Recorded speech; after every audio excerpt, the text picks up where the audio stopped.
നമ്മുടെ ജീവിതത്തിൽ നമ്മൾ എന്നും ബുദ്ധിമുട്ടുന്ന ചില അസുഖങ്ങളുണ്ട്. അത്തരത്തിൽ പുറത്ത് പറയാൻ മടിക്കുന്ന വളരെ വേദനയുള്ള പൈൽസ്, ഫിഷർ, ഫിസ്റ്റുല, പൈലിനോഡ് പോലുള്ള പല പ്രശ്നങ്ങളുണ്ട്.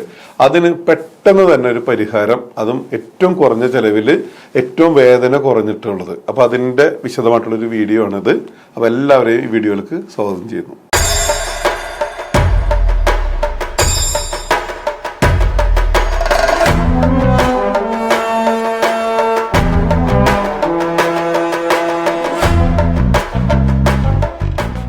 ധാരാളം ഭക്ഷണ വിശേഷങ്ങളും യാത്രകളൊക്കെ നമ്മൾ സ്ഥിരമായിട്ട് നമ്മുടെ ചാനലിൽ കാണുന്നതാണ്. പ്രത്യേകിച്ച് ഭക്ഷണങ്ങൾ, അതിനാണ് ആരാധകർ വളരെ കൂടുതൽ. ഭക്ഷണം എന്ന് പറയുമ്പോൾ അതുമായിട്ട് ബന്ധപ്പെട്ട് കിടക്കുന്നത് തന്നെയാണ് ചില ആരോഗ്യ പ്രശ്നങ്ങൾ. അതിനകത്ത് അധികം ആൾക്കാർ പുറത്ത് പറയാൻ മടിക്കുന്ന ഒന്നാണ് ഈ പൈൽസ്, ഫിസ്റ്റുല, ഫിഷർ പോലുള്ള അസുഖങ്ങളൊക്കെ. അപ്പൊ എന്നെ സംബന്ധിച്ചോളം എൻ്റെ പ്രേക്ഷകരുടെ മുമ്പിലേക്ക് ഞാനൊരു ഡോക്ടർ ഫാമിലിനെ പരിചയപ്പെടുത്തിയാണ്. പുതിയ രീതിയിലുള്ള അതിനൂതന ചികിത്സാ രീതികളൊക്കെ വളരെ സക്സസ്ഫുൾ ആയിട്ട് പ്രാക്ടീസ് ചെയ്ത് വരുന്നതാണ്. പ്രത്യേകിച്ച് ഈ പൈൽസ്, ഫിഷർ, ഫിസ്റ്റുല പോലുള്ളതിൻ്റെയൊക്കെ വേദനകളും മറ്റു അസ്വസ്ഥതകളൊക്കെ പറഞ്ഞാലും അത് എത്തൂല, അത്രക്കും വിഷമകരമാണ്.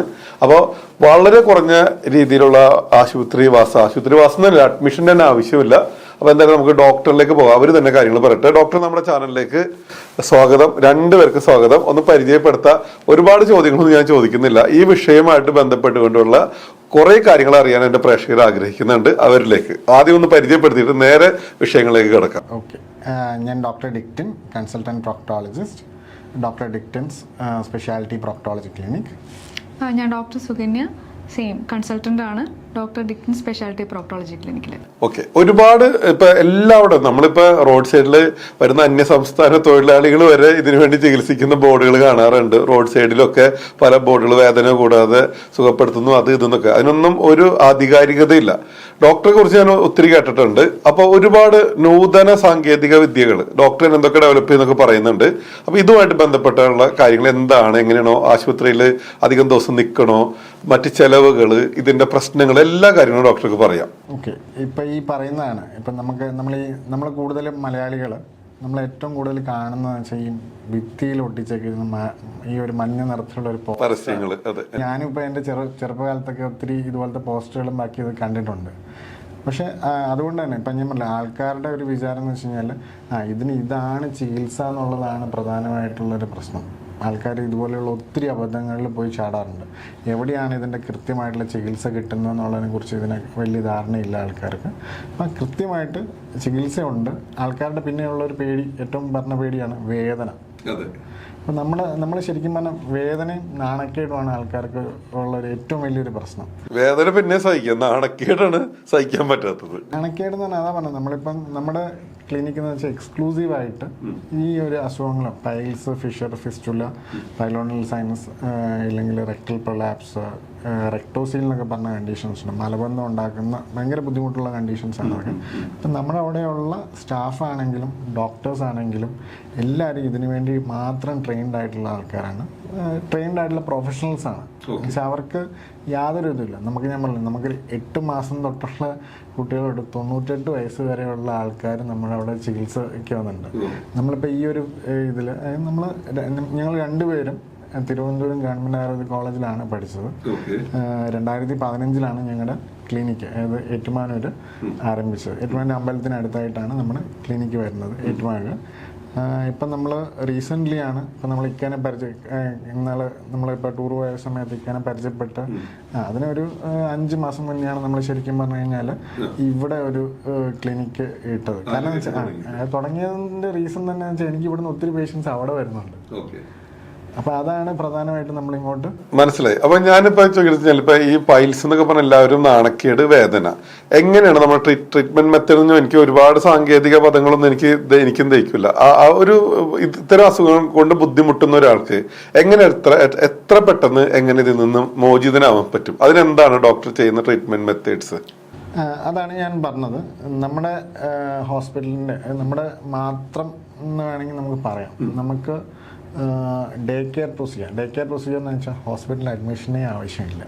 ഈ ഒരു ഇപ്പൊ ഇത് റിലേറ്റഡ് ഒരു സർജറിക്കും അഡ്മിഷൻ എന്ന് പറഞ്ഞ പരിപാടി ഇല്ല. നമുക്ക് നമ്മളിപ്പം 2015 സ്റ്റാർട്ട് ചെയ്തിട്ട് ഇപ്പോൾ ഒരു 5000-ന് മേളിൽ പേഷ്യൻ്റ് അതിൽ ഒരു പേഷ്യൻറ്റിനെ പോലും നമ്മൾ ഇതുവരെയായിട്ടും ഹോസ്പിറ്റലിൽ അഡ്മിറ്റ് ചെയ്യേണ്ട ആവശ്യം വന്നിട്ടില്ല. കാരണം ഇപ്പം നമ്മൾ അഡ്മിഷൻ പറഞ്ഞു കഴിഞ്ഞാൽ രോഗികൾ ഇങ്ങോട്ട് ചോദിക്കും, ഡോക്ടറെ എനിക്ക് വേറെ ബുദ്ധിമുട്ടൊന്നും തോന്നുന്നില്ല, ഞാൻ വീട്ടിൽ പൊക്കോട്ടെ എന്നുള്ള ഒരവസ്ഥയിലാണ് നമ്മൾ. ഓക്കെ ഡോക്ടറിനോട് പറഞ്ഞതായിട്ട് ഓർക്കുന്നു. പലപ്പോഴും കഴിഞ്ഞ അന്ന് തന്നെ നമ്മളെപ്പോലും ഞെട്ടിച്ചുകൊണ്ട് ഒരു ദീർഘയാത്രകളും കാര്യങ്ങളൊക്കെ പോയ കഥകളൊക്കെ പറഞ്ഞിട്ടുണ്ട്. ഒരു ഞാൻ പറയില്ല, ഇപ്പം എൻ്റെ ഒരു പേഷ്യൻ്റ് ചെയ്തതെന്ന് വെച്ച് കഴിഞ്ഞാൽ പേഷ്യൻ്റ് ട്രീറ്റ്മെൻറ്റ് കഴിഞ്ഞ് പോയി. പിന്നെ അടുത്ത ആഴ്ച റിവ്യൂവിന് വന്നപ്പോഴാണ് പറഞ്ഞത്, കൊല്ലത്ത് പുള്ളി ഏറ്റുമാനൂർ മാർക്കറ്റിൽ മീൻ കച്ചവടക്കാരനാണ്. പുള്ളി കൊല്ലത്ത് നീണ്ടകര പോയാണ് മീൻ എടുക്കുന്നത്. പുള്ളി നമ്മൾ ചെയ്ത അന്ന് രാത്രി മീൻ എടുക്കാൻ നീണ്ടകര പോയിട്ട് തിരിച്ചു വന്നു. പതിവ് റുട്ടീൻ തന്നെ ആള് പോയി. അപ്പോൾ അങ്ങനല്ല, പക്ഷെ നമ്മളൊരിക്കലും അങ്ങനെ അഡ്വൈസ് ചെയ്യാറില്ല. നമ്മൾ നോർമലി ഒരു 1 വീക്ക് കഴിഞ്ഞിട്ട് നമ്മൾ എന്താണ് ഇതുപോലെ ലോങ് ട്രിപ്പ് ഇതൊക്കെ പറയുള്ളൂ. പക്ഷെ എന്നാൽ പോലും ആൾ പോയി. അപ്പോൾ അതാണ് നമുക്ക് പറയുന്നത്, വേദന എന്നുള്ളത് അത്രയും കുറവാണ്. കമ്പാർഡ് ടു സർജറി ആൾക്കാർക്ക് സഹിക്കാൻ പറ്റാവുന്ന കണ്ടീഷൻസ് മാത്രമേ ഉള്ളൂ. ഇല്ലാതെ ഒരുപാട് വേദനയായിട്ടില്ല. ആദ്യത്തെ ഒരു 2-3 ദിവസങ്ങളൊക്കെ ചില പേഷ്യൻസിന് വലിച്ചിട്ടുണ്ട്. ഇപ്പം ഈ പറഞ്ഞ ഇത് ചില പേഷ്യൻസിന് ഒട്ടുമേ വേദന ഉണ്ടാകത്തില്ല. അപ്പോൾ പരമാവധി വേദന കുറഞ്ഞ രീതിയിലുള്ള ട്രീറ്റ്മെന്റ് മെത്തേഡ് അതാണ് നമ്മൾ അപ്ലൈ ചെയ്യുന്നത്. പൂർണ്ണമായിട്ടും ആയുർവേദ വിധിപ്രകാരമുള്ള ട്രീറ്റ്മെന്റ് മെത്തേഡാണ് ഫോളോ ചെയ്യുന്നത്. ആയുർവേദം ആണ്, പക്ഷെ കുറച്ചും കൂടെ അഡ്വാൻസ്ഡ് ആയിട്ടുള്ള ട്രീറ്റ്മെൻറ്റ്സ് ആണ്. നമ്മൾ കൂടുതലും റെക്ടോപെക്സീസ് എന്ന് പറയും. അതായത് നമ്മൾ ഒരു ദശ പോലും, അതായത് ഒരു കോശം പോലും നമ്മൾ നശിപ്പിക്കുന്നില്ല, കീറിയെടുക്കുന്നില്ല. അതാണ് നമുക്ക് ശരിക്കും പൈൽസ് ഉണ്ടാകുന്ന സ്ഥലത്ത് നമ്മുടെ ശരീരത്തിന് വേദന അറിയാനുള്ള കഴിവില്ല. അപ്പോൾ അതാണ് ഈ ട്രീറ്റ്മെൻറ്റിലും വരുമ്പോഴത്തേക്ക് നമ്മൾ ആ ഭാഗത്താണ് ട്രീറ്റ്മെൻറ്റ് ചെയ്യുന്നത്, മലദ്വാരത്തിനകത്താണ് ട്രീറ്റ്മെൻറ്റ് ചെയ്യുന്നത്. അപ്പോൾ അതുകൊണ്ട് തന്നെ എന്താണ് നമുക്ക് ഈ പറഞ്ഞ പോലെ പെയിൻ ഉണ്ടാകുന്നത് വളരെ കുറവായിരിക്കും. തീർച്ചയായിട്ടും ഞാനായിട്ട് പലപ്പോഴും സംസാരിക്കുമ്പോൾ എന്നെ കൂടുതൽ അട്രാക്ട് ചെയ്തത് അതിന്റെ പേരിൽ തന്നെയാണ് ഒരു ചാനലിലേക്ക് വരാൻ കാരണം. ഇത്തരം വിഷമങ്ങൾ കൊണ്ട് അനുഭവിക്കുന്നവർ ഇപ്പൊ കാണുമ്പോൾ ധാരാളം ആളുകൾ നിങ്ങളോ അല്ലെങ്കിൽ നിങ്ങളായിട്ട് ബന്ധപ്പെട്ടവർക്ക് ഇത് അനുഭവിക്കുന്നുണ്ടായിരിക്കും. വേദന വളരെ കുറഞ്ഞ രീതിയിൽ, ഇപ്പൊ സപ്പോസ് എൻ്റെ മകള് കഴിഞ്ഞ 2 മാസമായിട്ട് സ്കൂളിലൊന്നും പോകാണ്ട് വീട്ടിൽ തന്നെയാണ്. പൈലിനോസിന്റെ അല്ലേ ഇതിന്റെ ട്രീറ്റ്മെന്റ് ആയിട്ട് സർജറി എറണാകുളത്തെ ഒരു പ്രശസ്തമായിട്ടുള്ള ഹോസ്പിറ്റലിൽ മേജർ സർജറി തന്നെയാണ് ചെയ്തത്. കഴിഞ്ഞെങ്കിലും അതിന്റെ മുറിവ് ഉണങ്ങാനുള്ള ടൈമും കുട്ടിയുടെ വേദനയൊക്കെ ആയിട്ട്. പക്ഷെ ഡോക്ടറായിട്ട് സംസാരിച്ചപ്പോൾ, പക്ഷെ ഞാൻ വൈകിയാണ് ഞാനത് അറിഞ്ഞത് പോലും, ഇതിന് ഇത്രയും കാര്യങ്ങളില്ലാതെ കുറേയും കൂടിയും കംഫർട്ടബിൾ ആയിട്ട് ചെയ്യാൻ പറ്റുമായിരുന്നു എന്നുള്ളതൊക്കെ. അപ്പോൾ അതുപോലെ തന്നെ ഡോക്ടർ സ്വന്തമായിട്ട് ഡെവലപ്പ് ചെയ്തെടുത്ത മെഷീൻസ് ഒക്കെ ഉണ്ട്. അപ്പോൾ അത് പല സ്പെഷ്യലിസ്റ്റ് ഡോക്ടേഴ്സ് ഇപ്പോൾ നിലവിൽ യൂസ് ചെയ്തുകൊണ്ടിരിക്കുന്നുണ്ട്. സ്പെഷ്യൽ അതെന്താണ്, എന്ത് മെഷീനാണ്? അത് നമ്മൾ മലദ്വാരത്തിനകത്ത് പരിശോധിക്കാനുള്ള ഒരു മെഷീനാണ്. അതായത് നമ്മൾ മലദ്വാരത്തിനകത്ത് എന്താണ് അസുഖം എന്നുള്ളത് നമുക്ക് ശരിക്കും വരുന്ന പേഷ്യൻസിന് അത് കാണിച്ചു കൊടുക്കാൻ പറ്റും. ഡോക്ടർ പറയാനെ കുറിച്ച് നമ്മുടെ ക്ലിനിക്കിൻ്റെ ഒരു പ്രത്യേകത അത് തന്നെയാണ്. നമുക്ക് നോർമലി ഒരു പേഷ്യൻ്റ് നമ്മളെ സമീപിക്കുന്ന സമയത്ത് നമ്മൾ വെറുതെ പറയുകയല്ല, നിങ്ങൾക്ക് ഇതാണ് പൈൽസ് ആണെന്ന് പറയല്ല, നമുക്ക് അവർക്ക് വിഷ്വലൈസ് ചെയ്ത് കൊടുക്കുകയാണ്. കുറച്ചും കൂടെ അവർക്ക് വിശ്വാസ്യത ഏറും. നിങ്ങളുടെ മലദ്വാരത്തിനകത്ത് ഇങ്ങനെയാണ് നടക്കുന്നത്, ഇതിനകത്ത് പൈൽസ് ഉണ്ട് അല്ലെങ്കിൽ മുറിവുകളുണ്ടെന്ന് അവർക്ക് നേരിട്ട് കാണിക്കാൻ പറ്റുന്ന തരത്തിലുള്ളൊരു ഇന്നോവേഷനാണ് പുള്ളി ഇത് ചെയ്തിരിക്കുന്നത്. ADS പ്രോക്ടോക്യാം എന്നാണ് നമ്മൾ പേരിട്ടിരിക്കുന്നത്. അത് വളരെ സക്സസ്ഫുൾ ആയിട്ട്, കാരണം വെച്ചാൽ വളരെ എക്കണോമിക്കലായിട്ട് നമുക്ക് എല്ലാ പേഷ്യൻസിലും യൂസ് ചെയ്യാൻ പറ്റുന്നുണ്ട്. അത് വന്നതിന് ശേഷം ആൾക്കാർക്ക് കുറച്ചും കൂടെ ഏറെ വിശ്വാസം തോന്നിയിട്ടുമുണ്ട് ഇതിലോട്ട്. അപ്പോൾ ഇതുവരെ അവർക്ക് അറിയില്ല, പൈൽസ് ആണെന്ന് പറയുന്നു, ഫിഷർ ആണെന്ന് പറയുന്നു, ഫിസ്റ്റുലാണെന്ന് പറയുന്നു, അങ്ങനെയാണ്. പക്ഷെ അവർക്ക് നേരിട്ട് ഇതിനകത്ത് ഇങ്ങനെയാണെന്ന് നേരിട്ട് നമ്മൾ കാണിച്ചു കൊടുക്കുമ്പോൾ ലൈവായിട്ട് കാണാൻ പറ്റും. ഇപ്പം പാൻ ഇന്ത്യ, അതായത് ഓൾ ഇന്ത്യ ലെവലിൽ ഒരു ഓൾമോസ്റ്റ് ഒരു അത് ഞാൻ സത്യം പറഞ്ഞു കഴിഞ്ഞാൽ അത് എൻ്റെ യൂസിന് വേണ്ടി മാത്രം ഉണ്ടാക്കിയ ഒരു ഡിവൈസാണ്. പക്ഷേ ഇത് എൻ്റെ ഒരു ഫ്രണ്ട് ഇങ്ങനെ കാണാനിടയായി. അപ്പോഴാണ് പറഞ്ഞത് പുള്ളിക്കും വേണമെന്ന്. എന്നാൽ പിന്നെ ഞാൻ അത് പക്ഷെ നമ്മളൊരു ചെറിയൊരു മോഡിഫൈഡ് ആയിട്ടുള്ളൊരു എന്താണ് ഒരു ചെവിയിൽ നോക്കുന്ന ഒരു ഇത് നമ്മൾ ഓട്ടോസ്കോപ്പ് എന്ന് പറയും. അപ്പം അത് മോഡിഫൈ ചെയ്തിട്ടാണ് നമ്മൾ ചെയ്തത്. പക്ഷെ നമ്മളിപ്പോൾ അതിൻ്റെ ഒരു പ്രൊഫഷണൽ മോഡലായിട്ട് ഇപ്പം നമ്മൾ ഈ ഒരു പ്രോജക്റ്റ് മോഡൽ തന്നെ ഇന്ത്യയിൽ ഒരു 75ഓളം ഡോക്ടേഴ്സ് യൂസ് ചെയ്യുന്നുണ്ട്. അത് നമ്മളിത് വിൽക്കാൻ വേണ്ടി ഉണ്ടാക്കിയതല്ല, ഇത് പലരും കേട്ടറിഞ്ഞ് വന്നപ്പോഴത്തേക്കും നമ്മൾ അവർക്കും കൂടെ ഉണ്ടാക്കി കൊടുത്തു. പക്ഷേ ഇതിൻ്റെ ശരിക്കുള്ള മാർക്കറ്റിലുള്ള ഒരു മോഡലുണ്ട്, അതിന് ഓൾമോസ്റ്റ് 4 ലക്ഷം രൂപ വരും. നമ്മളിത് ഡോക്ടേഴ്സിന് കൊടുക്കുന്നവർ 20,000 രൂപയ്ക്കാണ്. അപ്പോഴാണ് ഇതിന്റെ വില വ്യത്യാസം. ഇത് തീർച്ചയായിട്ടും എന്നെ കാണിച്ചു തന്നിട്ടുണ്ട് ഡോക്ടർ. ഇപ്പൊ നമ്മളിവിടെ കാണിച്ചു പോകുന്നുണ്ട്.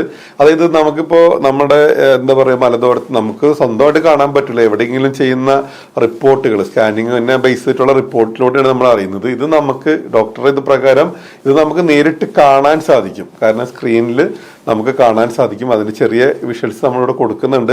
ഒരുപാടൊന്നും ഇത് സംബന്ധിച്ചുള്ള കാര്യങ്ങൾ കാണിച്ചു പോകുന്നില്ല. ഇപ്പൊ പൈൽസ് എന്താണ്, ഫിഷർ എന്താണ്, ഫിസ്റ്റുല എന്താണ്, പ്രൊസീജിയറുകൾ. കാരണം അത് കാണുമ്പോൾ ചിലപ്പോൾ എല്ലാവർക്കും മാനസികമായിട്ട് അത് ഉൾക്കൊള്ളാൻ പറ്റണമെന്നില്ല അതിന്റെ പേരിൽ തന്നെ.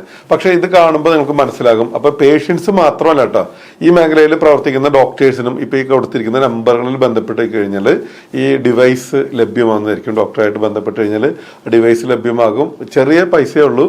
നമ്മുടെ പേഷ്യൻസിനെ കൃത്യമായിട്ട് കാണിച്ചു കൊടുക്കാൻ പറ്റും. നിങ്ങൾക്ക് പലപ്പോഴും ഡോക്ടർ പറഞ്ഞത് ഓർക്കുന്നുണ്ട്, പലപ്പോഴും ഇങ്ങനെ പൈൽസ് ആണെന്നൊക്കെ വെച്ച് മുന്നോട്ട് പോകുമ്പോൾ പല ബ്ലീഡിങ്ങുകളും അതല്ല, മേജറായിട്ടുള്ള ക്യാൻസർ പോലെയുള്ള വിഷയങ്ങളിലേക്ക് പോയ കേസുകൾ ഡോക്ടർ നേരത്തെ ഫൈൻഡ് ചെയ്ത് സുഖപ്പെടുത്തിയതും ലാസ്റ്റ് സ്റ്റേജിൽ കണ്ടതൊക്കെ പറഞ്ഞ് ഞാൻ ഇപ്പോഴും ഓർക്കുന്നു. എന്തായാലും വീഡിയോന്റെ ലെങ്ത് നമ്മൾ കൂട്ടിക്കൊണ്ട് പോകുന്നില്ല. അപ്പൊ ഇത് ആവശ്യമുള്ള ഡോക്ടേഴ്സിനും നമ്മുടെ ഡോക്ടറായിട്ട് ബന്ധപ്പെടാവുന്നതാണ്. പിന്നെ പൈലിനോഡിൽ വളരെ ഭയങ്കര പെയിൻഫുൾ. ഞാൻ എൻ്റെ വീട്ടിൽ എൻ്റെ മോളുടെ അത് കണ്ടുകൊണ്ടിരിക്കുന്നത് തന്നെ. അപ്പൊ അത്തരത്തിലുള്ള ബുദ്ധിമുട്ട് അനുഭവിക്കുന്നവരോട് എന്താണ് പറയാനുള്ളത്? ഞാൻ ഇന്നാളെ ഒരു ദിവസം ഞാൻ ഒരു ഫോട്ടോസ് കാണിച്ചു. അത് നമ്മൾ ട്രീറ്റ് ചെയ്ത ഒരു പേഷ്യന്റിന്റെ ഇതാണ്. ആള് IT സെക്ടറിൽ വർക്ക് ചെയ്യുന്നതാണ്. ഇപ്പം ആളുടെ മാത്രമല്ല, നമ്മളിതിപ്പം നമ്മളായിട്ട് ഡെവലപ്പ് ചെയ്ത ഒരു ട്രീറ്റ്മെന്റ് ടെക്നിക്കാണ്. ഒരു പാരാസർജിക്കൽ സർജറി വേണ്ട. അതായത് ഇപ്പം നമ്മളത് ആലോചിക്കുന്നുണ്ട്. പല ഡോക്ടേഴ്സും നമ്മളടുത്ത് വരുന്നുണ്ട് ഈ ഒരു ട്രീറ്റ്മെന്റ് ടെക്നിക്ക് പഠിക്കാൻ വേണ്ടിയിട്ട്. ഇപ്പം വളരെ മുറിവ് കുറഞ്ഞ രീതിയിൽ നമുക്ക് വേറെ 1-2 ചെറിയ മുറിവുകൾ മാത്രം ഉണ്ടായിക്കഴിഞ്ഞാൽ നമ്മുടെ ആയുർവേദ മെഡിസിൻ ഉപയോഗിച്ചിട്ടുള്ള ഒരു ട്രീറ്റ്മെന്റ് മെത്തേഡാണ്. അതിൻ്റെ ഒരു ഏറ്റവും വലിയ അഡ്വാൻറ്റേജ് എന്ന് വെച്ച് കഴിഞ്ഞാൽ ഈ പറഞ്ഞ പോലെ, അതായത് ഈ പറഞ്ഞ ഇപ്പോൾ ഇക്കടെ മോള് ഇപ്പോൾ 2-3 മാസമായിട്ട് സർജറി ആയിട്ട് റിക്കവറി ചെയ്യാൻ പറ്റിയിട്ടില്ല. ഇപ്പോഴും പെയിനാണ്. അപ്പം ഇത് വളരെ ചെറിയ മുറിവായതുകൊണ്ട് തന്നെ നമുക്ക് ആദ്യത്തെ ഒരാഴ്ച കഴിഞ്ഞാൽ തന്നെ സാധാരണഗതിയിൽ പേഷ്യൻസ് ജോലി ചെയ്യും. ഇപ്പം ഈ പറഞ്ഞ IT സെക്ടറിൽ വർക്ക് ചെയ്യുന്ന ആളൊരു വലിയൊരു MNCയിൽ വർക്ക് ചെയ്യുന്നതാണ്. ആൾ ഒരാഴ്ച കഴിഞ്ഞപ്പോൾ തൊട്ട് നോർമലി ജോലി ചെയ്യാൻ തുടങ്ങി. സാധാരണ പൈലിനോഡിന്റെ മുറിവുകൾ ഭയങ്കര വലുത്, ഫ്ലാപ്പ് കട്ട് എന്നൊക്കെ പറഞ്ഞിട്ട് എനിക്ക് അറിയില്ല ടെക്നിക്കൽ ടൈം. സാധാരണ റോംബോയിഡ് ഫ്ലാപ്പ് ഇല്ലെങ്കിൽ കാരഡാക്കീസ് ഫ്ലാപ്പ് എന്നൊക്കെ പറഞ്ഞിട്ടുള്ള ട്രീറ്റ്മെന്റ്സ് ആണ്. എല്ലാം ഫ്ലാപ്പിംഗ് ആണ്. നമ്മൾ ആ ട്രാക്ട് കംപ്ലീറ്റ് റിമൂവ് ചെയ്യും, എന്നിട്ടൊരു ഫ്ലാപ്പ് വെച്ച് അതിനെ കവർ ചെയ്യുന്ന അതാണ് ബേസിക് ആയിട്ട് പറഞ്ഞു കഴിഞ്ഞാൽ. ഭയങ്കര പെയിൻഫുൾ ആണ്, ഒരു രക്ഷയില്ല. ഞാനത് വീട്ടില് മകളിൽ തന്നെ ഞാനത് കണ്ടുകൊണ്ടിരിക്കുന്നതാണ്. എനിവേ, അപ്പൊ അതിന്റെ ഒക്കെ പേരിലാണ് ഇത്തരം ഇതുകൾ. ഫുഡും ട്രാവലും ചെയ്യുന്ന ചാനലില് എന്തിനാ ഈ പൈൽസ് അല്ലെങ്കിൽ മൂലക്കുരുവിന്റെ വന്നെന്ന് ചിന്തിക്കുന്നവർക്ക് വേണ്ടിയിട്ടുള്ളതാണ്. തീർച്ചയായിട്ടും ഈ വീഡിയോ നിങ്ങൾക്ക് ഉപകാരപ്പെടും. നിങ്ങളോ പരമാവധി ഷെയർ ചെയ്യണം. നിങ്ങളുമായിട്ട് ബന്ധപ്പെട്ടവർക്ക് ഇന്ന് മാർക്കറ്റ് മീൻസ് ഇന്ന് നമ്മുടെ കമ്മ്യൂണിറ്റിയിൽ അവൈലബിൾ ആയിട്ടുള്ള ഏറ്റവും ബെസ്റ്റ് ട്രീറ്റ്മെന്റ് മെത്തേഡാണ് ഇവർ ഓഫർ ചെയ്യുന്നത്. പ്രത്യേകിച്ച് ഹോസ്പിറ്റലിൽ അഡ്മിഷൻ്റെ ഒന്നും ആവശ്യമില്ല. വന്ന് കണ്ട് സെയിം ഡേ തന്നെ പോകാം. റിസൾട്ട് അത്രയും ഗ്യാരണ്ടിയിൽ കൊടുക്കുന്നുണ്ട്. പിന്നെ കുറേ ഫോട്ടോസൊക്കെ ഞാനായിട്ട് സംസാരിക്കുമ്പോൾ ഇങ്ങനെ കാണിച്ചു തന്നിട്ടുണ്ടായിരുന്നു. മുമ്പത്തെ അവസ്ഥ, പിന്നത്തെ അവസ്ഥ, സ്റ്റെപ്പായിട്ട് മാറി വന്ന അവസ്ഥയൊക്കെ. പക്ഷെ എല്ലാവരും വളരെ ചുരുക്കം മാത്രം ചിലത് നമ്മൾ കാണിച്ചു പോകുന്നുള്ളൂ. കാരണം എല്ലാവർക്കും അത് മാനസികമായിട്ട്, ഇപ്പോൾ ഉദാഹരണത്തിന് പൈലിനോഡിന്റെ ഫ്ലാപ്പ് കട്ടിന്റെ ഒറ്റ ഫോട്ടോ കണ്ടാൽ തന്നെ നിങ്ങൾ തലയിറങ്ങി വീഴും. അത്രക്കും ബ്ലഡുമായോ അത്രയും ഇതൊക്കെയാണത്. അപ്പൊ എനിവേ നമ്മൾ അതൊന്നല്ല കാണിക്കേണ്ടത്. അപ്പൊ നിങ്ങളുമായിട്ട് അറിയാവുന്ന ആർക്കെങ്കിലും, നിങ്ങളുമായിട്ട് അറിയാവുന്ന ആർക്കെങ്കിലും ഇത്തരത്തിൽ അസുഖങ്ങൾ ഉണ്ടെങ്കിൽ തീർച്ചയായിട്ടും നമ്മൾ ഡോക്ടറായിട്ട് ബന്ധപ്പെടുക. അതുപോലെ ഡോക്ടർ വലിയ ഒരു മാറ്റത്തിലേക്ക് കൊണ്ടുവരികയാണ്. അതൊന്ന് പറഞ്ഞിട്ട് പുതിയ ബ്രാൻഡിലേക്കൊക്കെ ചേഞ്ച് ആവുകയാണെന്ന് പറഞ്ഞു. അത് നമ്മുടെ ക്ലിനിക്കിന്റെ പേര് ശരിക്കും പറഞ്ഞാൽ ഏന ഹീലോ പ്രോക്ടോളജി ക്ലിനിക് എന്നായിരുന്നു. അതായത് നമ്മളൊരു ഡോക്ടർ എന്നുള്ള നിലയിൽ ചിന്തിച്ചിട്ടാണ് ആ പേര് ഇട്ടത്. ഏന ഹീലോ എന്ന് വെച്ച് കഴിഞ്ഞാൽ ഏനസ് ഹീലിംഗ്, മലദ്വാരം ഹീൽ ചെയ്യുന്നതാണ്. പക്ഷെ ഇതിന്റെ ഒരു പ്രശ്നം എന്ന് വെച്ച് കഴിഞ്ഞാൽ നമ്മളൊരു രോഗികളുടെ ഇടയിലൊരു സർവേ നടത്തിയായിരുന്നു. അപ്പം പല ആൾക്കാർക്കും ഇത് റീകോൾ ചെയ്യാൻ ഭയങ്കര ബുദ്ധിമുട്ടാണ്. മനസ്സിലായല്ലോ. അപ്പം അതുകൊണ്ട് തന്നെയാണ് നമ്മൾ ഡോക്ടർ ഡിക്റ്റിൻസ് എന്ന് പറയുമ്പോൾ നമ്മളെ ആൾക്കാർക്ക് അറിയാം. ഇപ്പം ഇത്രയും വർഷങ്ങളായിട്ട് ചികിത്സിക്കുന്നുണ്ട്. അപ്പം അതുകൊണ്ട് ആണ് നമ്മളിപ്പോൾ ഡോക്ടർ അത് നല്ലതാണ്. ഇപ്പൊ മാനസികാരോഗ്യ കേന്ദ്രം എന്ന് പറഞ്ഞിട്ട് ഉള്ള ബോർഡിന്റെ അകത്തേക്ക് കടന്നു ചെല്ലുമ്പോൾ സ്വാഭാവികമായിട്ട് കൂടെ ചെല്ലുന്നവർക്ക് പോലും ഇപ്പൊ നമ്മള് മാനസികാരോഗ്യം അങ്ങനെയല്ല, നമ്മുടെ നാട്ടിലെ ചിന്താഗതിയുണ്ട്. പുറത്തൊക്കെ മാനസികാരോഗ്യം നമ്മളെ വളരെ ഇമ്പോർട്ടന്റ് ആണ്. അതിനുവേണ്ടി സ്പെഷ്യൽ ക്ലാസ്സുകളും ട്രെയിനിങ് എല്ലാവർക്കും വേണ്ടതെന്ന് പറയും. അതിപ്പോ അതുപോലെയാണ് ഇപ്പൊ ഏന ഹീലിംഗ് എന്നൊക്കെ പറയുമ്പോൾ അങ്ങോട്ട് കടന്നു വരുമ്പോൾ അയ്യോ നമ്മളെ എങ്ങനെ കാണുമെന്ന് ചിന്തിക്കും. ഇതിപ്പോ നല്ല പേരായിട്ടുണ്ട്. അപ്പൊ പേര് കൊണ്ടും ഇത് ചെയ്യണ്ട. എന്തായാലും ഞാൻ സംസാരിച്ചിടത്തോളം അല്ലെങ്കിൽ എനിക്ക് ഡോക്ടറിൽ നിന്ന് കിട്ടിയ അറിവ് വെച്ചിട്ട് തീർച്ചയായിട്ടും നമ്മുടെ പൊതുജനങ്ങൾക്ക് വളരെയധികം ഉപകാരപ്പെടും. വളരെ ചുരുങ്ങിയ ചിലവിലുള്ള ട്രീറ്റ്മെന്റ് മെത്തേഡ്സും വളരെ ആധുനിക രീതിയിലുള്ളത്. ഈ പറഞ്ഞ മഞ്ഞബോർഡുമേ ആണി അടിച്ച് മുടി കെട്ടി വലിച്ചു കെട്ടിയിടുന്ന പരിപാടികളൊന്നും അല്ല. ഞാൻ കുറ്റം പറയണതല്ല, ഓരോരുത്തർക്കും ഓരോ രീതി. പക്ഷെ വളരെ പെയിൻ കുറഞ്ഞ ഏറ്റവും ഫാസ്റ്റായിട്ട് റിസൾട്ട് കിട്ടുന്ന രീതിയിലുള്ള മെത്തേഡ്സ് ആണ്. അത് തന്നെയല്ല ഇപ്പൊ ഡോക്ടർ രണ്ടുപേരും ഹസ്ബൻഡും വൈഫും ഇതുണ്ട്. പിന്നെ ഇപ്പൊ ലേഡീസിനൊക്കെ ഇനിയിപ്പോ അതൊരു ബുദ്ധിമുട്ടായിട്ട് തോന്നുന്നെങ്കിൽ തീർച്ചയായിട്ടും ഇവർ രണ്ടുപേരുടെ സേവനം ലഭ്യമാണ്. വേറെ എന്താണ് നമ്മുടെ പ്രേക്ഷകരോട് പറയാനുള്ളത്? ഒരു കാര്യം കൂടെ പറയാം. നമുക്ക് ഫിസ്റ്റുല എന്ന് പറഞ്ഞ അസുഖം വളരെ ഇമ്പോർട്ടൻ്റ് ആണ്.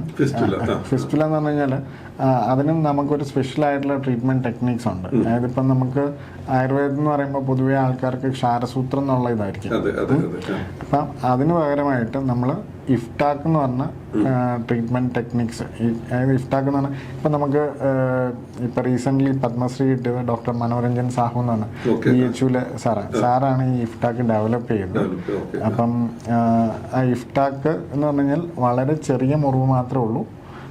നമുക്ക് സാധാരണ മൊത്തമായിട്ടുള്ള ഫിസ്റ്റുല ട്രാക്ടോ ഇതൊന്നും കട്ട് ചെയ്യേണ്ട ആവശ്യമില്ല. എന്നെ കാണിച്ചു തന്നിട്ടുണ്ട്. ചെറിയ മുറിവ് മാത്രമേ ഉള്ളൂ. അതും ഈ പറഞ്ഞ പോലെ തന്നെ നമുക്ക് ഹോസ്പിറ്റൽ അഡ്മിഷൻ ഇല്ല. ചെയ്തു കഴിഞ്ഞാൽ നിങ്ങൾക്ക് വീട്ടിൽ പോവാം. പിന്നെ ആഴ്ചയിൽ ഒരു ദിവസം വന്ന് നമുക്ക് നിങ്ങൾക്ക് ഒരുപാട് സാധാരണ ഇവ ക്ഷാരസൂത്രമാണെങ്കിൽ തന്നെ ഒത്തിരി സമയമെടുക്കുന്ന ഒരു ട്രീറ്റ്മെൻറ്റാണ്. അതും മസിൽ മുറിയുന്നുണ്ട്.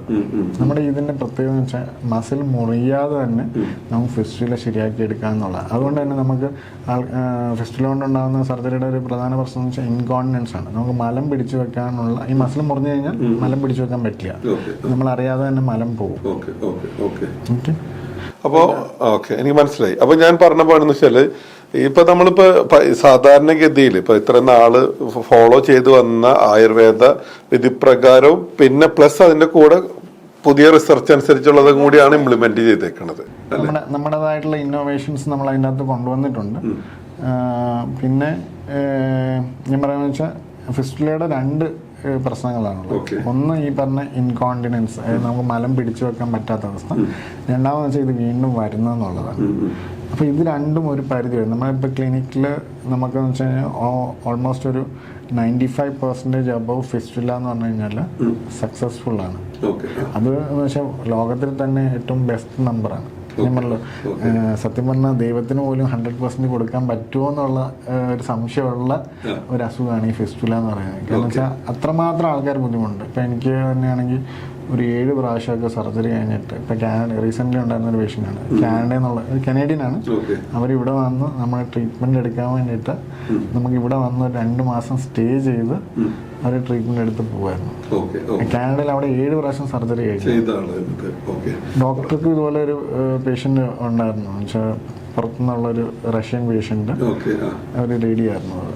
തീർച്ചയായിട്ടും ഞാൻ മറ്റൊരു കാര്യം വരും. ഇപ്പൊ ഈ ഫിഷർ, ഫിസ്റ്റുല, പൈൽസ് ഇതൊക്കെ ഇപ്പൊ നമ്മുടെ ട്രീറ്റ്മെന്റ് മെത്തേഡിലൂടെ ചെയ്യുമ്പോൾ അതുപോലെ തന്നെ നമ്മുടെ പൈൽ നോഡിലൊക്കെ തന്നെ അപ്പോൾ ഇത് ചെയ്ത് കഴിഞ്ഞാൽ രണ്ടാമത് വരാനുള്ള സാധ്യതകളും നമ്മൾ അടച്ചു കളയുന്നുണ്ട്. അത് സ്വാഭാവികമായിട്ടും വരാൻ വഴിയുണ്ടോ?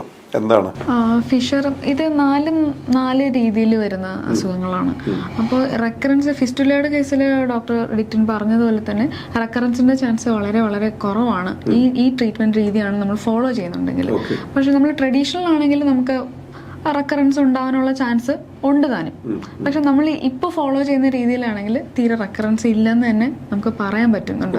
അങ്ങനെ ഫിഷർ പോലുള്ള ട്രീറ്റ്മെന്റ് പ്രൊസീജിയറിലാണെങ്കിലും നമുക്ക് ഒരു സർജിക്കൽ പ്രൊസീജിയർ കഴിഞ്ഞതിന് ശേഷം നമ്മൾ കുറച്ച് കാര്യങ്ങൾ ഫോളോ ചെയ്യാനും കൂടെ ഉണ്ട്. അവരുടെ ലൈഫ് സ്റ്റൈലിൽ ഒരു ചേഞ്ച് വരുത്താനുണ്ട്, ഡയറ്റ്, പിന്നെ ബാക്കിയുള്ള വ്യായാമം, അങ്ങനെയുള്ള കാര്യങ്ങളൊക്കെ ചേഞ്ച് വരുത്തുമ്പോൾ നമുക്ക് നല്ല മാറ്റങ്ങൾ ഉണ്ടാകാനുള്ള ചാൻസസും ഉണ്ട്. അതാണ് ഞാൻ ഒരു കാര്യം ഞാൻ ആഡ് ചെയ്യാം. നമ്മുടെ ക്ലിനിക്കിൽ നമ്മൾ കൂടുതലും ശ്രദ്ധിക്കുന്നത് ചെയ്യുന്നത് ഒരു സർജറി കൊണ്ട് നിർത്തുക എന്നുള്ളതല്ല. അതായത് പേഷ്യൻ്റെ ഒരു ട്രാൻസ്ഫോർമേഷനാണ്. അതായത് പേഷ്യൻസ് എന്തൊക്കെയാണ് തെറ്റായിട്ട് ചെയ്യുന്ന കുറേ കാര്യങ്ങൾ. ഒന്ന് ഞാൻ പറഞ്ഞല്ലോ, കക്കൂസിൽ പോകുന്നത് പല ആൾക്കാരും എന്താണ് തെറ്റായ രീതിയിൽ. ആൾക്കാരുടെ ഒരു പൊതുവായൊരു ധാരണ എന്ന് വെച്ചാൽ രാവിലെ എഴുന്നേൽക്കുന്നു, പല്ല് തേക്കുന്നു, കുളിക്കുന്നു. അതിൻ്റെ കൂട്ടത്തിൽ കക്കൂസിൽ പോകുക എന്നുള്ളത് ആ ഒരു രാവിലെ തന്നെ ചെയ്യേണ്ട ഒരു കാര്യമാണെന്നുള്ള രീതിയിലാണ്. പക്ഷെ അങ്ങനെയല്ല. നമുക്ക് ശരിക്കും തോന്നിയാൽ മാത്രമേ പോകുള്ളൂ. അതിനൊരു സമയം വെക്കേണ്ട ആവശ്യം അങ്ങനെയൊന്നുമില്ല. അതുകൊണ്ടാണ് ഇപ്പം ഇപ്പം ഗവൺമെൻറ് ഇപ്പം നിയമം കൊണ്ടുവന്ന് പെട്രോൾ പമ്പിലേക്ക് ടോയ്ലറ്റ്സ് ഒക്കെ ആണെങ്കിലും അവർ കൃത്യമായിട്ട് ക്ലീൻ ആക്കി വെക്കാൻ പറയുന്നതിൻ്റെ റീസൺ എന്ന് വെച്ചാൽ ഇതാണ്. നമുക്ക് എപ്പോൾ വേണമെങ്കിലും തോന്നാം. ഈവൻ നമ്മുടെ ഇന്ത്യയിലൊരു നിയമമുണ്ട്, 1867 വന്നൊരു നിയമമാണ്. ഈവൻ ഒരു 5 സ്റ്റാർ ഹോട്ടലാണെങ്കിലും നമുക്ക് ടോയ്ലറ്റിൽ പോകണമെന്ന് പറഞ്ഞു കഴിഞ്ഞാൽ അത് തുറന്നു കൊടുക്കണം എന്നാണ് നിയമം.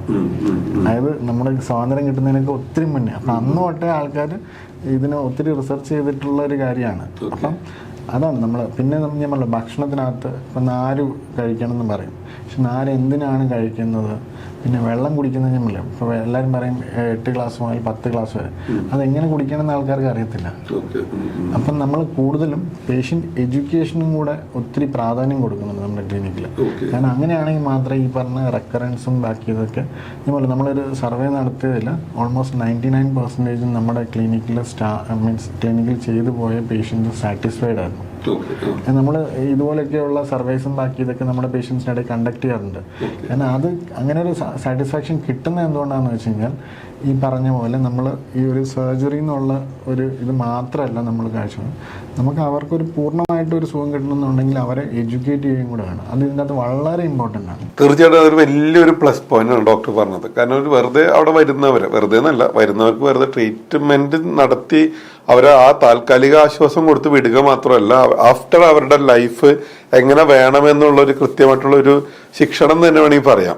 മാർഗനിർദ്ദേശം അല്ലേ? കാരണം തീർച്ചയായിട്ടും അനുസരിക്കും. കാരണം അത്രയും പ്രോബ്ലംസ് ഫേസ് ചെയ്ത ഒരാൾ അതിൽ നിന്ന് മാറുമ്പോൾ തീർച്ചയായിട്ടും കുറെ നാളത്തേക്കെങ്കിലും, ജീവിതകാലം മൊത്തം ഇല്ലെങ്കിലും കുറെ നാളത്തേക്കെങ്കിലും ഫോളോ ചെയ്യും. ഫോളോ ചെയ്യാൻ പറയുന്നത് വളരെ ഇപ്പൊ പൊതുവെ ആൾക്കാർ പറയുന്ന ഒരു കാര്യമാണ് ചിക്കൻ കഴിക്കരുത്. സത്യം പറഞ്ഞാൽ ചിക്കനും പൈൽസും തമ്മിൽ യാതൊരു ബന്ധമില്ല. എൻ്റെ അമ്മ, ചിക്കനും പൈൽസും തമ്മിൽ യാതൊരു ബന്ധമില്ലെന്ന് അതിവിടെ ആദ്യമായിട്ട് ഞാൻ കേൾക്കണം. സത്യമാണ്. ചിക്കനായിട്ട് ഇത് ഒരൊറ്റ കാര്യം മാത്രമേ ഉള്ളൂ, ചിക്കനകത്ത് നാരില്ല. ചിക്കൻ വളരെ ആവശ്യമുള്ളൊരു കാര്യമാണ്, പ്രോട്ടീനാണ്. നമ്മുടെ മസിൽസിനും ബാക്കിയുള്ള ആരോഗ്യമായിട്ട് നമ്മുടെ നമുക്ക് മസിൽ ഡാമേജോ ബാക്കി ഇതൊക്കെ ഉണ്ടെങ്കിൽ ഇല്ലെങ്കിൽ പല തരത്തിൽ എല്ലാ മെറ്റബോളിസത്തിനും നമുക്ക് പ്രോട്ടീൻ വേണം. അപ്പം എന്താണ് ശരിക്കും പറഞ്ഞാൽ ചിക്കൻ കഴിക്കുന്നതുകൊണ്ട് യാതൊരു പ്രശ്നമില്ല. പക്ഷെ അവിടെ എന്താ പ്രശ്നം വരുന്നത് വെച്ചാൽ, എന്നോട് ഒരു പേഷ്യൻ്റെ കാര്യം തന്നെ ഞാൻ പറയാം. ഡോക്ടറെ, ഞാൻ ചിക്കൻ കഴിച്ചില്ല, ചിക്കൻ്റെ ചാറ് കൂട്ടിയുള്ളൂ, അടുത്ത ദിവസം തൊട്ട് ഭയങ്കര പ്രശ്നമാണ്. അപ്പോൾ അതാണ് പ്രശ്നം. ശരിക്കും എരിവാണ് അവിടെ പ്രശ്നം, ഇല്ലാതെ ചിക്കൻ കഴിക്കുന്നതല്ല. ചിക്കൻ കഴിക്കാം, പക്ഷെ ഞാൻ പറഞ്ഞു നമുക്ക് ഒരു ദിവസം ഇത്ര ഗ്രാം നാര് കഴിക്കണം എന്നുണ്ട്. നമുക്ക് പുരുഷന്മാരിലാണെങ്കിൽ ഒരു 35 തൊട്ട് 38 ഗ്രാം വരെയാണ് ഒരു ദിവസം നാര് പറയുന്നത് നമ്മൾ ഭക്ഷണത്തിനകത്ത്. അതേസമയം സ്ത്രീകളിലാകുമ്പോൾ ഒരു 25 ഗ്രാംസ് ഇല്ലെങ്കിൽ 25 to 30 ഗ്രാംസ്. അപ്പം ഇത്രയാണ് ഇത്, ഇത്രയും ഗ്രാം ഓഫ് എന്താണ് ഫൈബർ വേണം നമ്മുടെ ഡയറ്റിന്. സത്യം പറയുകയാണെങ്കിൽ ഒരു മലയാളി പോലും അതായത് ഇങ്ങനെ നമ്മൾ ഡയറ്റ് അത്രയും ശ്രദ്ധിക്കുന്ന ആൾക്കാരല്ലാതെ ഒരു മലയാളി പോലും ഈ നാരിൻ്റെ അംശമുള്ള ഭക്ഷണം കഴിക്കുന്നില്ല എന്നുള്ളതാണ് വാസ്തവം. ഓക്കെ, എനിവേ എന്തായാലും വിലയേറിയ കുറേ കാര്യങ്ങളും ഡോക്ടർ പറഞ്ഞു തരുന്നത്. ഇനിയും വിശേഷങ്ങൾ പറയാമെന്ന് പറഞ്ഞാൽ 4-5 എപ്പിസോഡുകളിലേക്ക് പോകേണ്ടി വരും. അപ്പോൾ തീർച്ചയായിട്ടും ഞാൻ ഈ ഡോക്ടർ ഫാമിലിയെ എൻ്റെ പ്രേക്ഷകരുടെ മുമ്പിൽ പരിചയപ്പെടുത്തിയതിൽ വളരെ സന്തോഷവാനാണ്. നമ്പറുകൾ ഇവിടെ കൊടുത്തിട്ടുണ്ട്. അതുപോലെ തന്നെ അദ്ദേഹത്തിൻ്റെ സ്ഥാപനത്തിൻ്റെ അഡ്രസ്സും ഡിസ്ക്രിപ്ഷനിൽ കൊടുത്തിട്ടുണ്ട്. ഇത്തരത്തിൽ ബുദ്ധിമുട്ടുകൾ അനുഭവിക്കുന്നവർ ഒരു മടിയും കൂടാതെ, അത് സ്ത്രീകളായിക്കോട്ടെ പുരുഷന്മാരായിക്കോട്ടെ കുട്ടികളായിക്കോട്ടെ, തീർച്ചയായിട്ടും ചെല്ലാം. വേണ്ട സപ്പോർട്ടുകൾ ചെയ്തുതരും. നമ്മൾ ആലുവയിലുണ്ട്. പിന്നെ എവിടെയൊക്കെയാണ് നമ്മുടെ സർവീസ് ലഭ്യമാകുന്നത്? നമ്മൾ ആക്ച്വലി 2015 ഏറ്റുമാനൂരാണ് നമ്മൾ നമ്മുടെ ക്ലിനിക്ക് സ്റ്റാർട്ട് ചെയ്യുന്നത്. ഇപ്പം അവിടെ ഇപ്പോൾ ഓൾമോസ്റ്റ് 2015 ഇപ്പം 2024 ഓൾമോസ്റ്റ് 8-9 വർഷം ആവുന്നു. ഇപ്പം നമ്മളിപ്പം റീസെൻ്റ്ലി നമ്മൾ ആലുവയിൽ ഇപ്പം കഴിഞ്ഞ 2023 ജൂലൈയിലാണ് നമ്മൾ ഓപ്പൺ ചെയ്തത്. അപ്പോൾ ആലുവയിൽ കാസിനോ തിയേറ്റർ, റെയിൽവേ സ്റ്റേഷൻ്റെ അടുത്താണ്, മെട്രോ അടുത്താണ്, ഈവൻ എയർപോർട്ട് പോലും അടുത്താണ്. ഓക്കെ. അപ്പോൾ ആലുവയിൽ ഇടാൻ കാരണം എന്ന് വെച്ചാൽ എല്ലാവർക്കും വരാനും പോകാനുള്ള സൗകര്യത്തിന് വേണ്ടിയിട്ടുണ്ട്. റെയിൽവേ സ്റ്റേഷൻ, മെട്രോ, എയർപോർട്ട് ഏത് വഴിക്കുന്നതിലും വന്ന് ഇവിടെ വേറെ അഡ്മിഷനൊന്നും ഇല്ലാണ്ട് കൃത്യമായിട്ട് കണ്ട് കൺസൾട്ട് ചെയ്ത് പ്രോപ്പർ ട്രീറ്റ്മെൻറ്റ് എടുത്ത് പോകാവുന്നതാണ്. ഞാൻ തീർച്ചയായിട്ടും റെക്കമെൻഡ് ചെയ്യുന്നു. കാരണം ആയുർവേദ വിധിപ്രകാരമുള്ള അതിൻ്റെ കൂടെ കുറേ കൂടിയും അഡ്വാൻസ്ഡ് ആയിട്ടുള്ള കാര്യങ്ങളൊക്കെ റിസർച്ച് ചെയ്ത് കോർത്തിണക്കിക്കൊണ്ടുള്ളതാണ്. മാറി വരുന്ന ജീവിത രീതികൾ, അതിൻ്റെ പേരിൽ തന്നെ പുതിയ പുതിയ രോഗങ്ങളാണ് നമ്മളെ അനുദിനം തേടിയെത്തുന്നത്. നമ്മളെ ഈ കൊറോണ പോലും അതിൻ്റെ ഒരു ഭാഗമാണ്. തീർച്ചയായിട്ടും ആരോഗ്യപരമായിട്ടുള്ള ഒരു ജീവിതം എല്ലാവർക്കും ആശംസിക്കുന്നു. പ്രശ്നങ്ങളൊക്കെ നേരിടുമ്പോൾ അതാത് മേഖലയിലുള്ള വിദഗ്ധരുടെ അടുത്തേക്ക് ചെല്ലുക. അത്തരത്തിൽ ഈ ഒരു പ്രശ്നത്തിന് നമ്മുടെ മുമ്പിൽ വിദഗ്ധരൊപ്പം ഉണ്ട്. അപ്പോൾ തീർച്ചയായിട്ടും ഈ കാഴ്ചകൾ, വിശേഷങ്ങൾ നിങ്ങൾക്ക് ഉപകാരമായി എന്ന് തന്നെ വിചാരിക്കുന്നു. കൂടുതൽ കാര്യങ്ങൾക്ക് ഡോക്ടറെ വിളിക്കാം. ടൈമിങ്ങും കാര്യങ്ങളൊക്കെ എങ്ങനെ ഡോക്ടറെ? ഞാൻ പറഞ്ഞല്ലോ, നമുക്കവിടെ അഡ്മിഷൻ ഇല്ല. അപ്പം അതുകൊണ്ട് തന്നെ രാവിലെ 10 മണി തൊട്ട് 6 മണി വരെ ആയിരിക്കും ഉണ്ടാവുക. അല്ലാതെ ആണെങ്കിൽ പോലും അവർക്ക് വാട്സാപ്പിൽ കോൺടാക്ട് ചെയ്യാൻ പറ്റും. ആ നമ്പറിൽ തന്നെ വാട്സപ്പ് ഉണ്ട്. വാട്സപ്പിൽ കോൺടാക്ട് ചെയ്യുന്നത് നമ്മുടെ സ്റ്റാഫ് തിരിച്ച് കോൺടാക്ട് ചെയ്ത് അതിൻ്റെ ബാക്കി ഡീറ്റെയിൽസ് ഇതൊക്കെ പ്രൊവൈഡ് ചെയ്യുന്നതായിരിക്കും. ഓക്കെ. അപ്പോൾ നിങ്ങൾ കേരളത്തിൽ എവിടെ ഉള്ളവരായിക്കോട്ടെ, ഇന്ത്യയിൽ എവിടെ ആയിക്കോട്ടെ, വിദേശത്ത് എവിടെ ആയിക്കോട്ടെ, വരിക. അത് ആവശ്യമെങ്കിൽ വരിക എന്ന് പറഞ്ഞാൽ എല്ലാവരും പരമാവധി വരാതിരിക്കട്ടെ. കാരണം അസുഖങ്ങളിൽ നിന്ന് എല്ലാവരും എന്തെങ്കിലും നമ്മൾ കാത്തുരക്ഷിക്കട്ടെ. ബുദ്ധിമുട്ടുന്നവർ ബന്ധപ്പെടുക. ഈ നമ്പറുകളിലൊക്കെ ബന്ധപ്പെട്ട് കഴിഞ്ഞാൽ വേണ്ട സപ്പോർട്ടുകളൊക്കെ ചേരും. നേരത്തെ തന്നെ നിങ്ങളുടെ പ്രശ്നങ്ങൾ ഡോക്ടറായിട്ടൊന്ന് കൺസൾട്ട് ചെയ്തിട്ട് ദൂരെയുള്ളവരൊക്കെ വരികയാണെങ്കിൽ കൃത്യമായിട്ട് നിങ്ങളുടെ ടൈമും വേസ്റ്റ് ആവാതെ കൃത്യമായിട്ട് ഡോക്ടർക്ക് അതനുസരിച്ചിട്ട് സ്കെഡ്യൂൾ ചെയ്തിട്ട് കാര്യങ്ങളൊക്കെ ചെയ്ത് വിടാൻ സാധിക്കും. തൽക്കാലം ഈ വീഡിയോ ഇവിടെ നിർത്തുന്നു. പരമാവധി ഷെയർ ചെയ്യുക, തീർച്ചയായിട്ടും ഗുണകരമാണ്. ഡോക്ടറെ, അവസാനമായിട്ട് നമ്മുടെ പ്രേക്ഷകരോട് എന്താ പറയാനുള്ളത്? ഒരു കാര്യമാണ്. ഇപ്പം ഞാൻ പറഞ്ഞു, നമ്മൾ എല്ലാവരും വിചാരിക്കും മലദ്വാരത്തിനകത്തുനിന്ന് ബ്ലഡ് പോയി കഴിഞ്ഞാൽ പൈൽസ് ആണെന്നുള്ളത്. പക്ഷെ നമുക്ക് ഒരു വർഷത്തിൽ തന്നെ നമുക്കൊരു 20-25 ക്യാൻസർ പേഷ്യൻസ് വരാറുണ്ട്. അപ്പം ഞാൻ പറഞ്ഞു, നമ്മൾ ചികിത്സിക്കുന്നതെന്നുള്ളതല്ല, നമുക്ക് മലദ്വാരത്തിൻ്റെ അകത്തുനിന്ന് ബ്ലീഡിങ് ഉണ്ടായിക്കഴിഞ്ഞാൽ നമ്മളത് പരിശോധിച്ച് ക്യാൻസർ പോലെയുള്ള അസുഖങ്ങളല്ല എന്നുള്ളത് ഉറപ്പാക്കുക എന്നുള്ളതാണ് നമ്മുടെ ജീവിതം ഏറ്റവും സേഫായിട്ട്. കാരണം മലദ്വാരത്തിനകത്ത് ക്യാൻസർ എന്നൊക്കെ പറഞ്ഞു കഴിഞ്ഞാൽ അത് ഭയങ്കര വേദനയാണ്. നമുക്ക് തന്നെ ഇപ്പം ഒരു പേഷ്യൻ്റ് നമ്മുടെ അടുത്ത് വരുമ്പോൾ തന്നെ നമുക്കത് ഭയങ്കരമായിട്ട് വേദന ഉണ്ടാക്കുന്ന കാരണം അവർ അത്രയും സഫർ ചെയ്തിട്ടാണ് വരുന്നത്. വേദന, ഓരോ ദിവസം വേദന വെച്ചാൽ അവരുടെ വീട്ടുകാരുടെ അവസ്ഥ കാണുമ്പോഴും ബാക്കി ഇതൊക്കെ നമുക്ക് തന്നെ ഭയങ്കര ബുദ്ധിമുട്ടാണ്. നമ്മൾ എങ്ങനെ അവരോട് ഇത് പറയും എന്നുള്ളത്. അപ്പം അതുകൊണ്ട് തന്നെ നിങ്ങൾ ഈ ഒരു സ്ക്രീനിങ് ചെയ്യുക, അതാണ് ഇതിനകത്ത് ഏറ്റവും ഇമ്പോർട്ടൻ്റ് ആയിട്ടുള്ള കാര്യം. ചികിത്സിക്കുന്നത് ഞാൻ പറഞ്ഞു, നിങ്ങൾക്ക് വേറെ ബുദ്ധിമുട്ടൊന്നും ഇല്ലെങ്കിൽ ചികിത്സ എടുത്തില്ലെങ്കിൽ കുഴപ്പമില്ല. പക്ഷേ ഈ ഒരു സ്ക്രീനിങ് ചെയ്ത് കഴിഞ്ഞാൽ നിങ്ങൾക്ക് സൂക്ഷിച്ചു കഴിഞ്ഞാൽ ദുഃഖിക്കേണ്ട എന്നുള്ളത് മാത്രമേ നമുക്ക് പറയാനുള്ളൂ അതിൻ്റെ അകത്ത്. അതാണ് ഇതിൻ്റെ അകത്ത് ഏറ്റവും ചെയ്യേണ്ടത്. ബ്ലീഡിംഗ് ആണ്, പൈൽസ് ആണെന്ന് പറഞ്ഞ് ഒരിക്കലും മരുന്ന് വാങ്ങിച്ച് കഴിച്ചുകൊണ്ടിരിക്കരുത്. Okay, yes. അപ്പോൾ ഇനി കൂടുതലൊന്നും പറയാനില്ല. നമ്മളെ സംബന്ധിച്ചിടത്തോളം ഒരു ഇൻഫ്ലുവൻസർ എന്നുള്ള നിലക്ക് നമ്മൾ കാണുന്ന കാഴ്ചകളും വിശേഷങ്ങളൊക്കെ എത്തിക്കുന്ന പോലെ തന്നെ വളരെ അത്യാവശ്യമാണെന്ന് തോന്നി. കാരണം ഈ ഒരു വിഷയത്തിൽ ഇപ്പോഴത്തെ ഒരു തീരുമാനം എന്ന് വെച്ചാൽ എൻ്റെ മകള് ഇത്തരത്തിലുള്ള സർജറി കഴിഞ്ഞിട്ടിരിക്കുന്നതിൻ്റെ പേരിൽ തന്നെ ആ വേദനയും വിഷമവും പൂർണ്ണമായിട്ടും ഉൾക്കൊണ്ടുകൊണ്ട് തന്നെയാണ് ഈ വീഡിയോ തയ്യാറാക്കുന്നത്. തീർച്ചയായിട്ടും നിങ്ങൾക്ക് ഉപകാരമായി എന്ന് തന്നെ വിചാരിക്കുന്നു. ചാനൽ ഇതുവരെ സബ്സ്ക്രൈബ് ചെയ്യാത്തവർ തീർച്ചയായിട്ടും സബ്സ്ക്രൈബ് ചെയ്യുക. ഫേസ്ബുക്കിൽ, ഇൻസ്റ്റാഗ്രാമിൽ, എല്ലാ പ്ലാറ്റ്ഫോമിലും ഉണ്ട് കേട്ടോ. അതുപോലെ തന്നെ ഡോക്ടറെയും സപ്പോർട്ട് ചെയ്യുക. ഡോക്ടറുടെ ഇപ്പോൾ പുതിയ ചാനലൊക്കെ വരുന്നുണ്ട്. അതിനകത്ത് ഇത്തരം കാര്യങ്ങളൊക്കെ ആയിട്ട് ഡോക്ടർ കുറേ ഉപദേശങ്ങളും ഇതുമായിട്ട് ബന്ധപ്പെട്ട സാഹചര്യങ്ങളൊക്കെ ആയിട്ട് എക്സ്പ്ലെയിൻ ചെയ്തുകൊണ്ടുള്ള ധാരാളം വീഡിയോസ് മറ്റൊക്കെ കാണാൻ സാധിക്കും. അപ്പോൾ തൽക്കാലം ഈ വീഡിയോ ഇവിടെ നിർത്തുന്നു. എല്ലാവർക്കും ബൈ.